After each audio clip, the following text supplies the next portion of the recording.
قرآن مجید کی ایک آیت جسے میں نے سرنامے ذکر قرار دیا، ارشاد ہو رہا ہے کہ اس وقت کو یاد کیجیے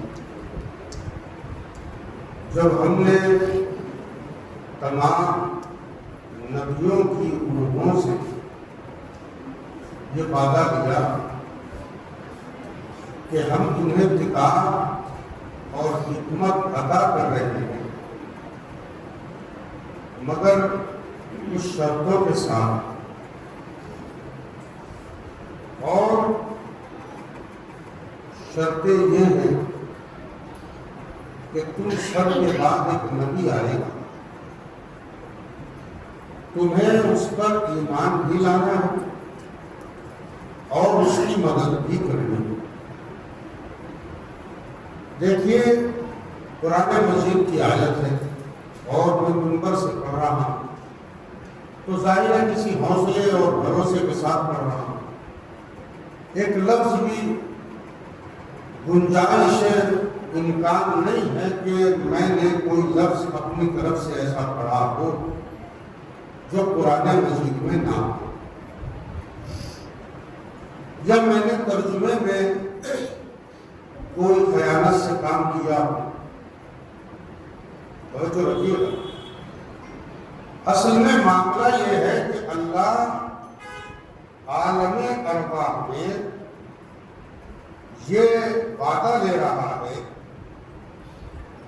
کہ تمام نبیوں کی ارواح مقدس و مطہر کو سامنے بٹھایا، ابھی دنیا میں نہیں بھیجا، توجہ رکھیے گا، ابھی اللہ نے دنیا میں نبیوں کو نہیں بھیجا، بلکہ سارے نبیوں کی ارواح کو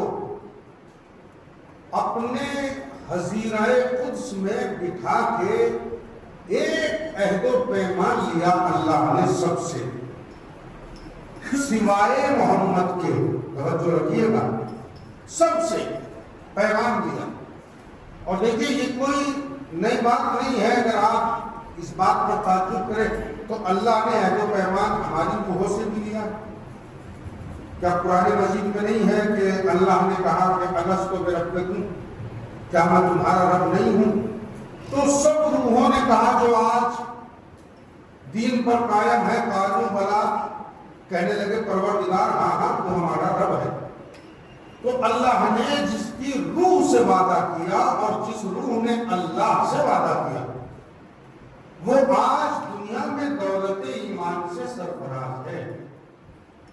تو ایک وعدہ تو توحید کے سلسلے میں ہوا، ایک وعدہ پیغمبر کی نبوت کے سلسلے میں ہوا،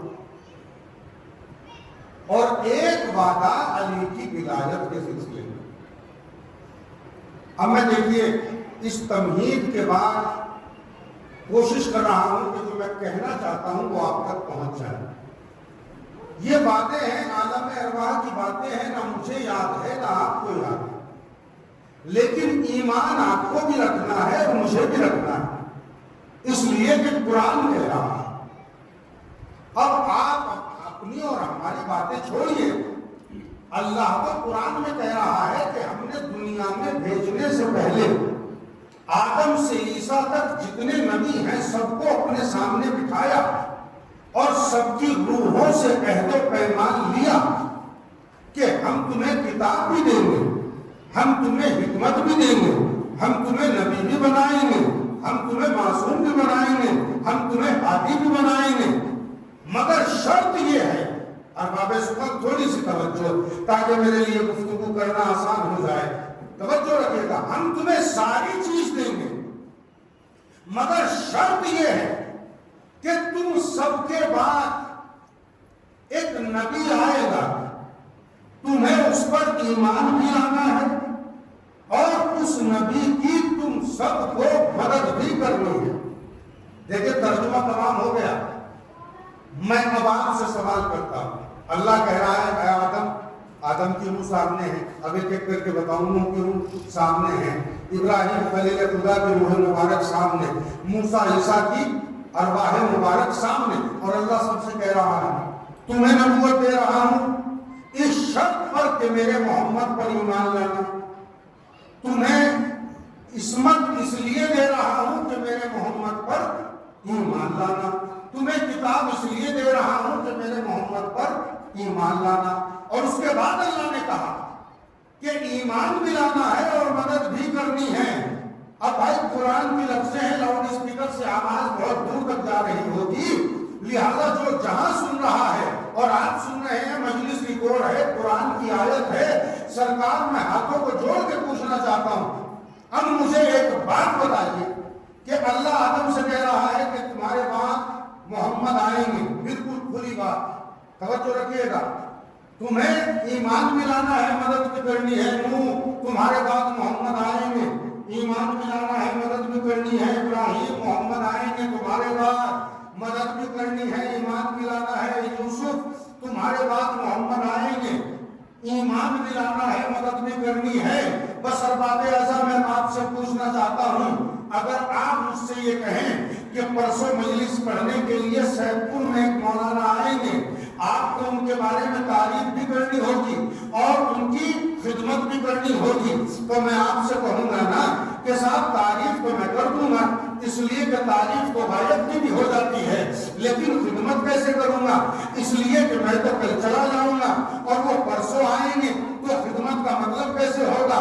آپ نے غور نہیں فرمایا, اللہ نے وعدہ لیا سارے نبیوں سے سوائے محمد کے کہ دیکھو تم سب کے بعد ایک نبی آئے گا جس کا نام ہے محمد, تمہیں اس پر ایمان بھی لانا ہے اور اس کی مدد بھی کرنی ہے. میں آپ سے سوال کر رہا ہوں کہ ایمان تو سارے نبیوں کا تھا, ایمان تو سارے نبیوں کا محمد پر تھا, عرفان تو سارے نبیوں کو محمد کا تھا, یقین تو سارے نبیوں کو محمد کا تھا. بھائی میں واقعات کہاں سے پڑھوں, ہر نبی نے محمد کا تذکرہ کیا. بھائی یقین بھی تھا, عرفان بھی تھا, ایمان بھی تھا, لیکن مدد کیسے کرے.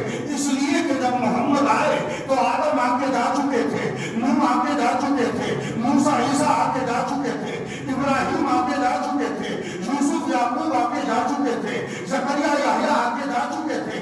مگر اللہ نے تو وعدہ لیا تھا کہ تم سب کو میرے نبی کی مدد کرنی ہے, اس شرط پر تمہیں نبی بنا رہا ہوں. تو ایمان تو سب کا تھا, مگر مدد کیسے کی, توجہ رکھیے گا بھائی. مدد کی شرط پر اللہ نے سارے نبیوں کو نبوتیں عطا کی تھی, تو اب محمد بعد میں آئے, نہ ظاہری اعتبار سے کوئی نبی باقی ہے نہ کوئی وصی باقی ہے, تو اب وعدہ کر کے آئے تھے ہم مدد کریں. تو دو بات ہے, یا تو نبیوں کا وعدہ خطرے میں پڑ جائے, بھائی توجہ رکھیے گا, یا تو نبیوں کا وعدہ خطرے میں پڑ جائے, یا پھر مانو کہ کوئی ایسا مددگار تھا کہ جس کی مدد آدم کی مدد کہلائی, جس کی مدد نوح کی مدد کہلائی, جس کی مدد ابراہیم کی مدد کہلائی.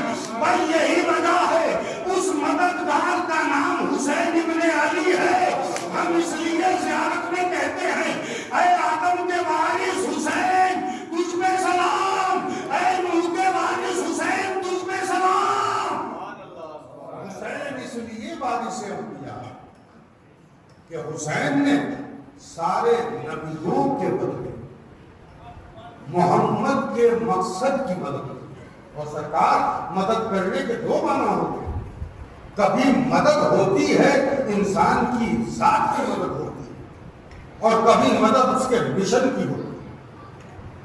جہاں تک جس میں رسالت کا معاملہ ہے تو جناب ابو طالب کی مدد مشہور ہے. اور جہاں تک مقصد کا معاملہ ہے تو علی نے دعوت ذوالشیرہ میں وعدہ کیا. اب میں آپ کو کریم کے معنی بتاؤں کہ کریم کسے کہتے ہیں. ہم اپنے مولا و آقا مولا علی علیہ السلام کو کریم یوں ہی نہیں کہتے. کریم اسے کہتے ہیں جو وعدے سے بھی زیادہ بات کو نبھا دے.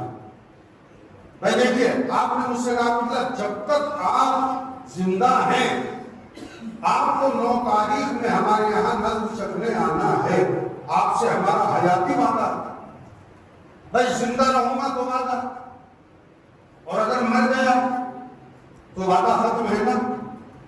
علی کی کرامت نفس کا کمال یہ ہے کہ علی نے زندگی میں بھی وعدہ نبھایا اور زندگی کے بعد بھی انتظام کر کے گئے.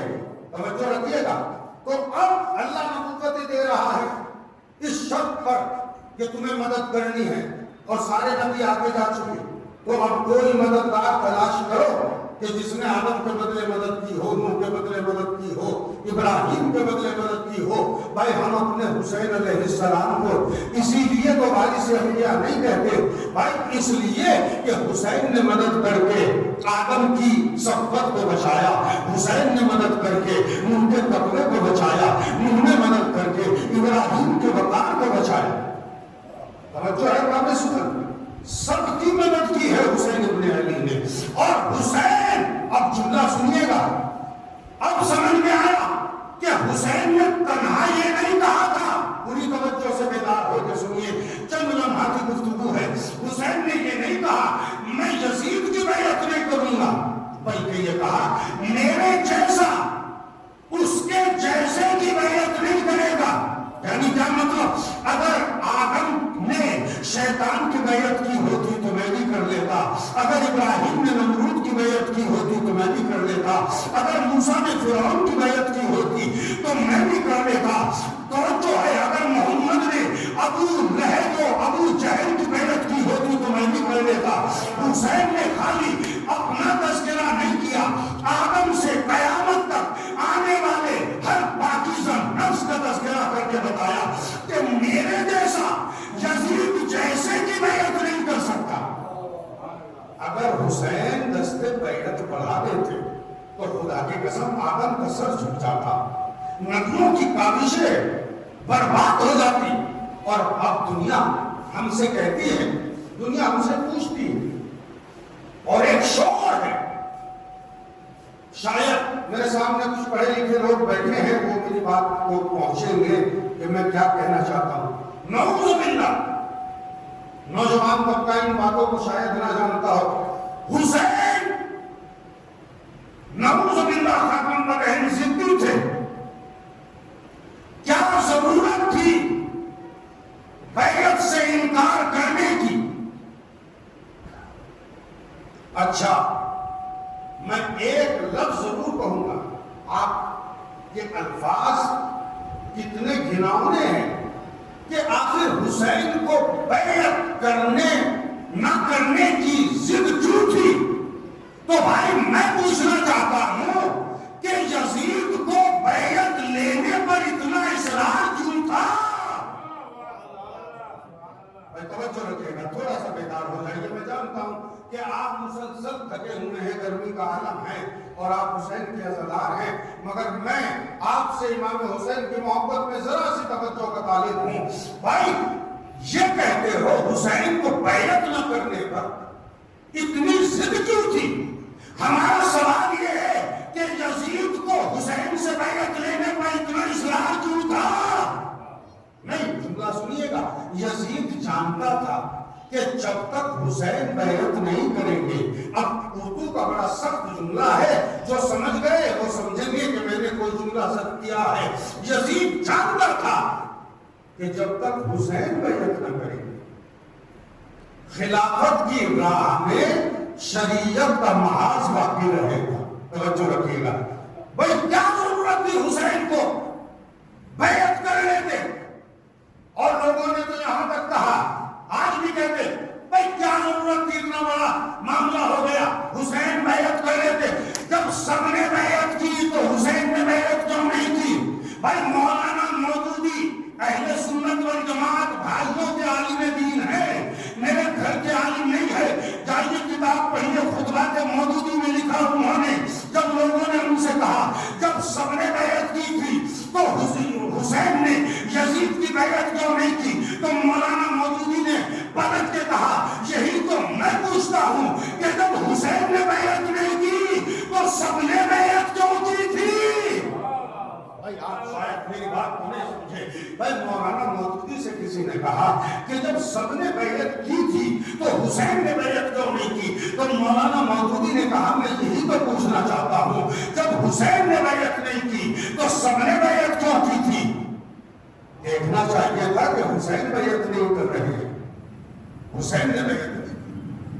مودودی پوچھنا یہ چاہتے ہیں کہ سب نے بیعت کی، حسین نے بیعت کیوں نہیں کی؟ یہ نہ کہو، بلکہ یہ کہو کہ جب حسین جیسے شریف نے بیعت نہیں کی تھی تو کسی کو بیعت نہیں کرنا چاہیے تھی تاکہ حسین تنہا نہ رہتے. توجہ رکھیے گا.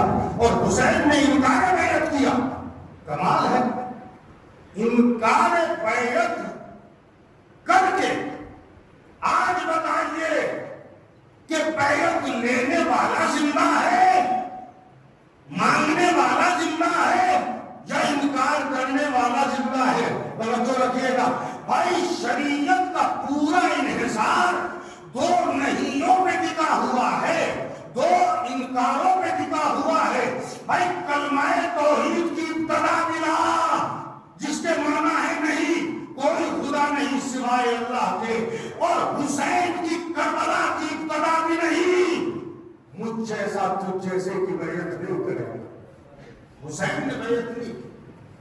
اور مولانا مودودی نے بڑا خوبصورت جملہ کہا، اور یہ ایسا ہی جملہ ہے جیسے شیخ مفید سے کسی نے پوچھا تھا. دیکھیے میں کوئی ابرے تبرے کی بات نہیں کر رہا ہوں، بس سیدھی سیدھی بات ہے، کسی کو برا نہ لگے. شیخ مفید سے کسی نے کہا کہ یہ بتائیے سرکار جب فلاں فلاں افراد اتنے برے تھے آپ کی نگاہ میں تو آپ کے مولا ان کے درباروں میں جا کے فیصلے کیوں کرتے تھے؟ دیکھیں شیخ مفید سے کیا جملہ کہا، جب وہ اتنے برے تھے تو حضرت علی علیہ السلام ان کے درباروں میں جا کے فیصلے کیوں کرتے تھے؟ دیکھیں میں کوئی بری بات نہیں کہہ رہا ہوں جو کسی کی دل آزاری ہے، کوئی اور ہوتا تو ڈھیر ہو جاتا. اور کہتا بھائی بات تو صحیح ہے. کہا جب فلاں شخص اتنا برا تھا، فلاں شخص اتنے برے تھے تو علی ان کے درباروں میں جا کے فیصلے کیوں کرتے تھے؟ سنیے گا ذرا، بیدار ہو کے سنیے. شیخ مفید نے کہا یہی تو میں تم سے پوچھتا ہوں، جب علی خلافت کے لائق نہیں تھے تو یہ علی سے فیصلے کیوں کراتے تھے؟ توجہ رکھے گا. تو مودودی نے وہی بات کہی بالکل اسی انداز کی کہ سوال یہ نہیں ہے کہ جب سب نے بیعت کی تھی تو حسین نے بیعت کیوں نہیں کی. سوال یہ ہے کہ جب حسین نے بیعت نہیں کی تو سب نے بیعت کیوں کی. اور ارباب اعزاز دیکھیں حسین نے انکار کیا اور جانتے تھے کہ انکار کرنے کے نتیجے میں کیا ہوگا. انکار کیا مگر خدا کی قسم تاریخ حسین کی لکھی گئی، شرافت حسین کو یاد کرتی ہے، انسانیت حسین کو یاد کرتی ہے. مجھے ایک بتاؤ، میں مفسدوں کی بات نہیں کرتا جو یزید کو رضی اللہ کہتے ہو.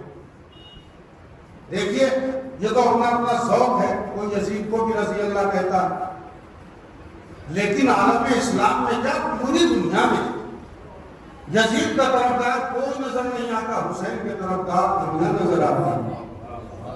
توجہ ہے.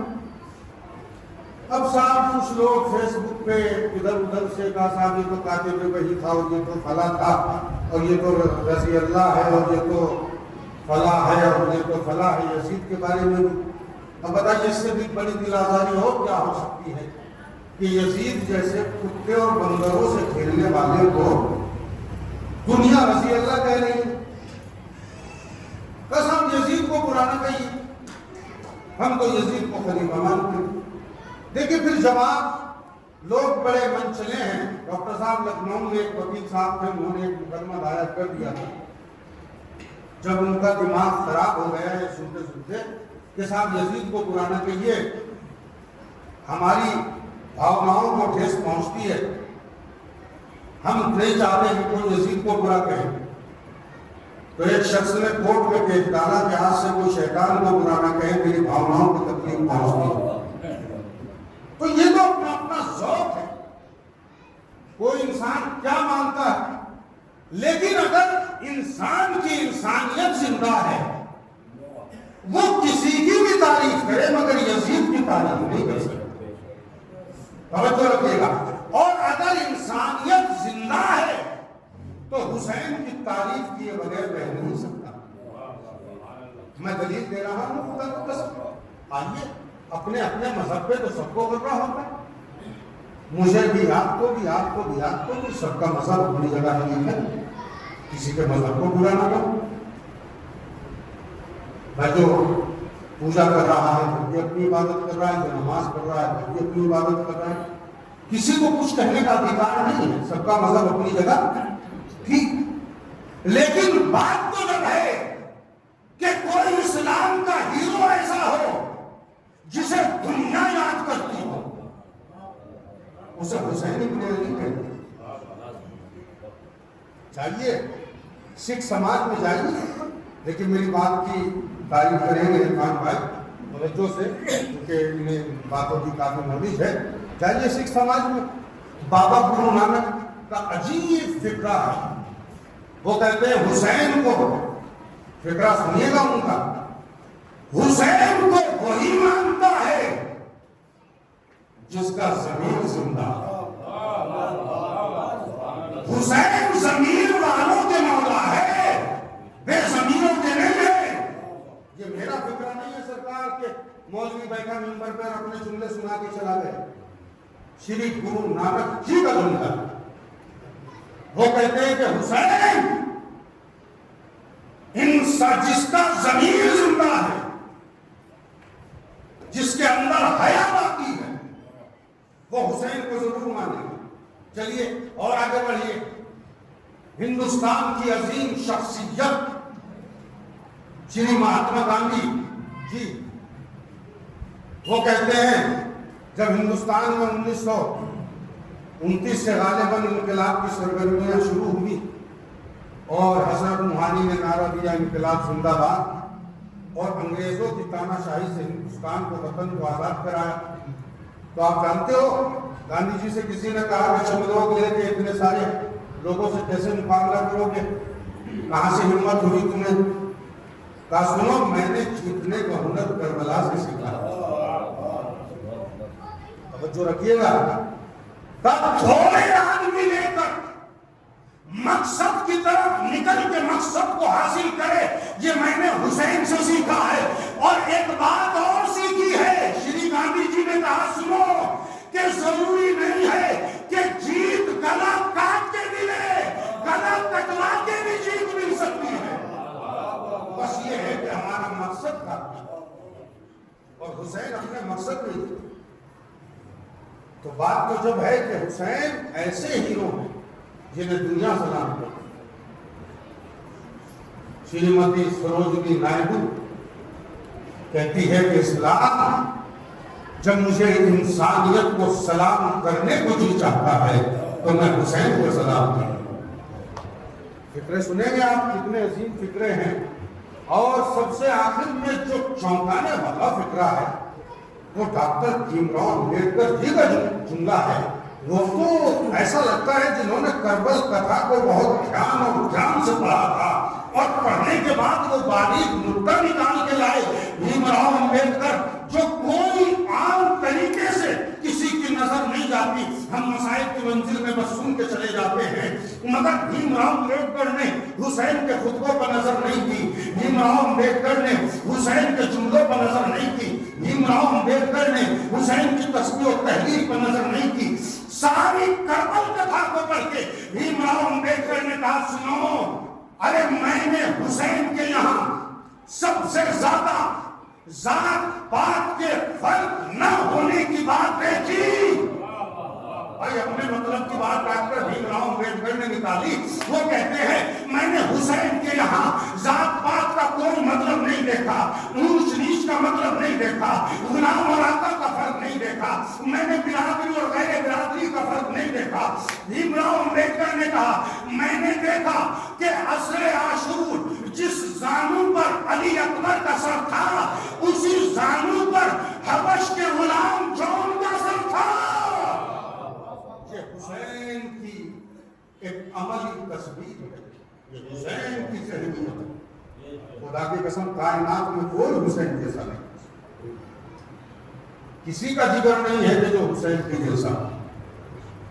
اور ظاہر ہے کہ جتنی دنیا نے عقیدتیں کی ہیں بلا تفریق مذہب و ملت، مجھے بتائیے، میں آپ سے ایک بات پوچھنا چاہتا ہوں، برا نہ مانیے گا، میں بقرہ عید کو مناتا ہوں، یاد خلیل کو مناتا ہوں، میں عید الفطر میں سمائیاں پکاتا ہوں، توجہ رکھیے گا، مگر جب کوئی آتا ہے، جب میں بلاتا ہوں، ارے میں کچھ کہنا چاہتا ہوں، توجہ رکھیے گا، میں جب بلاتا ہوں، جب لوگ آتے ہیں، میں نے سمائیاں پکائی اور میٹھی عید منائی، تو جسے میں نے بلایا وہ آیا۔ میں نمبر رسول سے کہہ رہا ہوں، میرا ایک ہندو بھائی میرا دوست ہے، توجہ رکھیے گا، میں اسے عید کی دعوت دیتا ہوں، توجہ رکھیے گا، مگر وہ میرے تہوار میں جب آتا ہے کہ جب میں اسے بلاتا ہوں، آپ بقرہ عید مناتے ہیں، مٹن کاٹتے ہیں، مگر لوگ جب آتے ہیں، جب آپ بلاتے ہیں، مگر حسین واہرے تیرا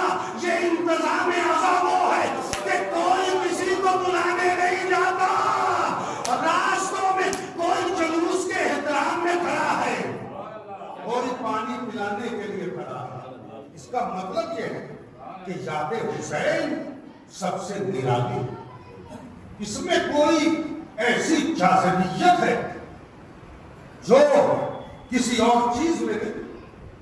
آپ مجھے بتائیے کہ اگر میں اس عزا خانے میں منت مانوں، مولانا کوثر صاحب مجھے کہیں کہ قبلہ منت مان لیجئے، یہاں منتیں پوری ہوتی ہیں، اور میں سال 2 سال منت مانوں اور میری منت مثال ہوتی ہے، پوری نہ، آپ یقین مانیے میں منت ماننے نہیں جاؤں گا، 1 سال آؤں گا، 2 سال آؤں گا، 3 سال آؤں گا، چلے جاؤں گا، بات ختم ہو جائے گی۔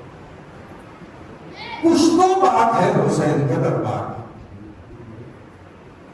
کتنی منتیں پوری ہوتی ہیں، اور جو بھی آتا ہے حسین اسے دیتے، کیوں نہ دے، کریم ہے حسین، حسین کریم ہے، حسین انسانیت دیکھ رہے ہیں، آدمیت دیکھ رہے ہیں، ورنہ لوگ نہ آتے۔ کتنی میری مائیں بہنیں، ہندو مائیں بہنیں، آپ لکھنؤ میں جا کے دیکھیں، میری تعلیم کا کچھ حصہ وہاں مل رہا ہے، تو تازیہ نکلتا ہے تو چھوٹے چھوٹے پیالوں میں میری ہندو مائیں بہنیں دودھ کے پیالے لیے بیٹھی رہتی ہیں، اور بس ایک ہی جملہ کہتی ہے، بس ارباب اعضا میں ایک جملے میں مسائل کی طرف آنا چاہتا ہوں، ایک ہی جملہ کہوں گا، اور اگر یہ کہہ کے ممبر سے اتر جاؤں تو آپ کے مسائل ادا ہو جائے گا۔ چھوٹے چھوٹے پیالوں میں دودھ لیے کھڑی رہتی، جانتے ہو کیوں؟ اور جب کوئی پوچھتا ہے یہ کیا مطلب ہے، دودھ کا کیا مطلب ہے، تو وہ یہ کہتی ہے، ہم نے سنا ہے کہ امام صاحب کا کوئی چھوٹا بچہ کربلا میں بڑا پیاسا تھا، جو اس کی یاد میں ہم دودھ لیے۔ ارباب اعضا 9 محرم ہے جناب علیہ کی شہادت بیان، میں آپ کو بتاؤں کہ اصغر کا وجود حسین کے نظام کربلا کے لیے ضروری تھا۔ دلیل دوں، کربلا کی طرف متاثر ہونے کے لیے حسین ایک طرف ہے، 71 ایک طرف ہے، اکیلا اصغر ایک طرف ہے۔ میں منبر سے کہہ کے جا رہا ہوں، غیر اقوام جب بھی متاثر ہوتی ہے بس اس بات سے ہوتی ہے 6 مہینے کے بچے کو بھی نہ چھوڑا، بھائی خدا کی قسم، اور دلیل ہے میرے پاس، تاریخ لکھنے والے کہہ سکتے ہیں کہ حسین 57 برس برس کے تھے، تلوار لے کے آئے ہوں گے، لڑ رہے ہوں گے، ظالموں نے شہید کر دیا۔ اکبر 18 برس کے تھے، آئے ہوں گے تلوار لے کے لڑنے کے لیے آئے ہوں گے۔